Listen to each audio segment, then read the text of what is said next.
বর্তমান সৈয়দপুর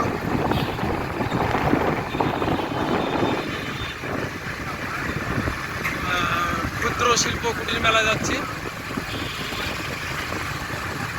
আপনারা অবশ্যই সাথে থাকবেন।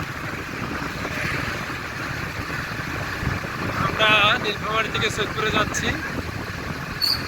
সৈয়দপুর থেকে নীলফামারী যাচ্ছি রাফেল রোড দেখার জন্য। তো আমাদের সাথে অবশ্যই আপনারা থাকবেন। আমি আপনাদের দেখানোর চেষ্টা করব যে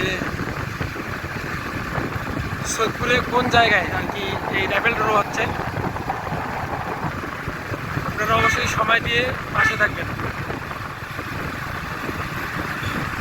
আপনারা দেখুন কি অপূর্ব সৌন্দর্য নীলফামারী জেলা সৈয়দপুর থানা। যেদিকে চোখ যায় সেদিকে মন ভরে যায়। তো আপনারা অবশ্যই পাশে থাকবেন আর ভিডিওটি অবশ্যই লাইক শেয়ার কমেন্ট করবেন। নিজেও দেখবেন, অন্যকেও দেখার সুযোগ করে দেবেন।